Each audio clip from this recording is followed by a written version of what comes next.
Train सपनापुर नाम के railway station पर आकर रुकती है।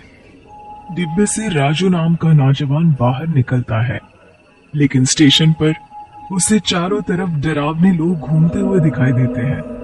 तभी एक लड़की राजू के सामने चाय का गिलास लेकर आ जाती है। चाय पियोगे बाबूजी? गर्मा गर्म चाय पी लो बाबूजी। उस लड़की का चेहरा बुरी तरह जला हुआ था, साथ ही उसके दांत चुड़ैल की तरह खतरनाक थे। राजू उस लड़की को इनकार कर तेजी से आगे चलने लगता है।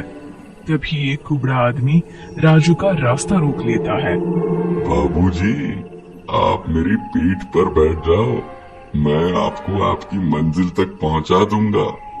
इतना ही नहीं, मैं तो आपसे किराया भी नहीं लूंगा।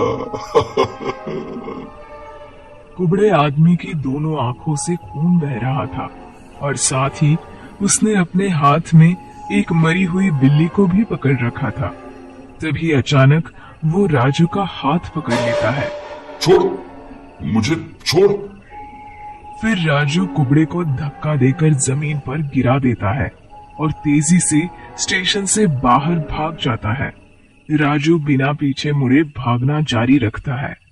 थोड़ी देर में वो एक बड़ी हवेली के गेट के सामने पहुंच जाता है। तभी हवेली के गेट के ऊपर बैठी बुढ़िया उसे देखकर मुस्कुराने लगती है। आओ राजू बेटा, आओ, मैं तुम्हारा ही इंतजार कर रही थी। कैसे हो मेरे बच्चे?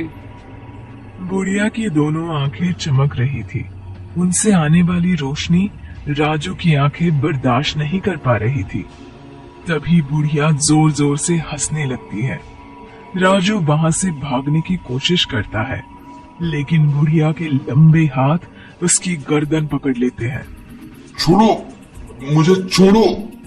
बिस्तर पर लेटा राजू अचानक उठकर बैठ जाता है।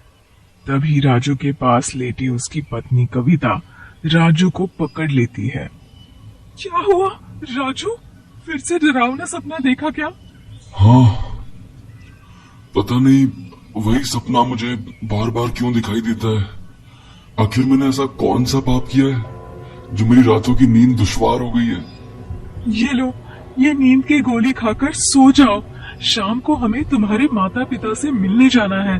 सफर बहुत लंबा है, इसलिए चैन से सो जाओ। इतना कहकर कविता राजू को नींद की गोली खिला देती है। उसके बाद राजू गहरी नींद में सो जाता है। शाम को जब राजू की आंख खुलती है तो वो कुछ राहत महसूस करता है। उसके बाद राजू और कविता दोनों अपना बैग पैक करके स्टेशन की ओर निकल जाते हैं। स्टेशन पर उनकी ट्रेन खड़ी थी। दोनों ट्रेन पर सवार हो जाते हैं।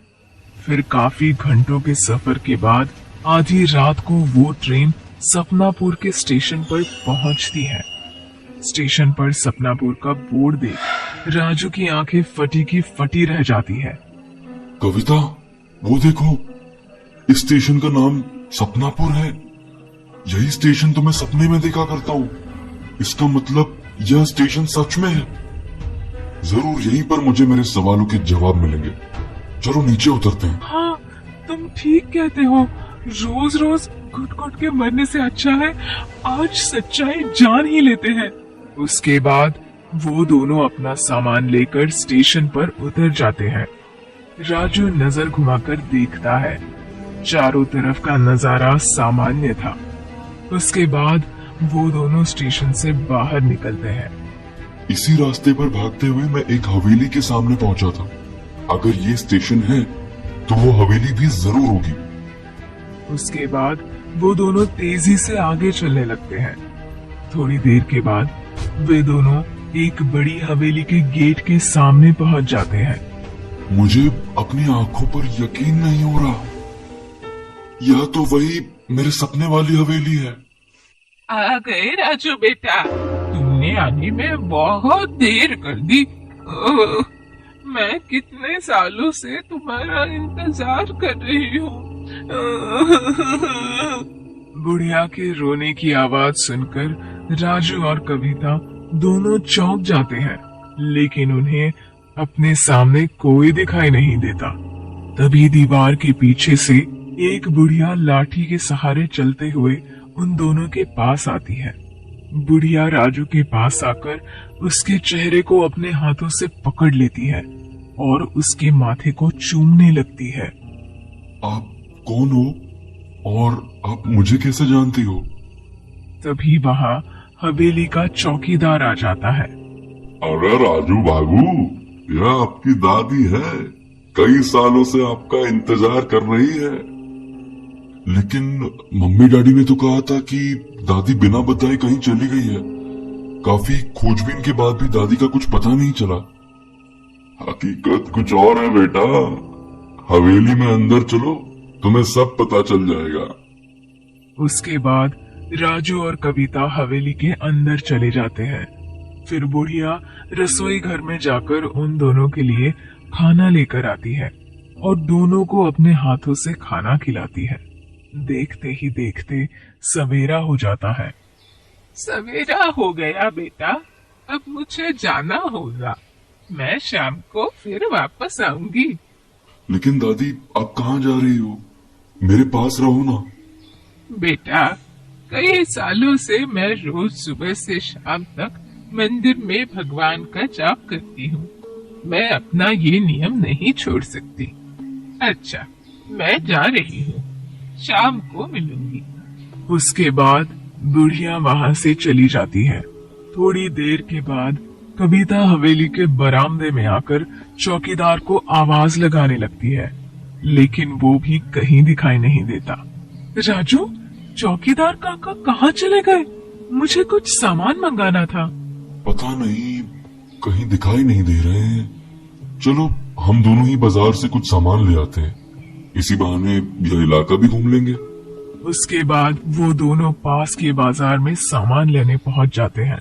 तभी एक दुकानदार राजू और कविता से कहता है, बाबूजी, कल रात को ही मैंने आप दोनों को हवेली के अंदर जाते हुए देखा था।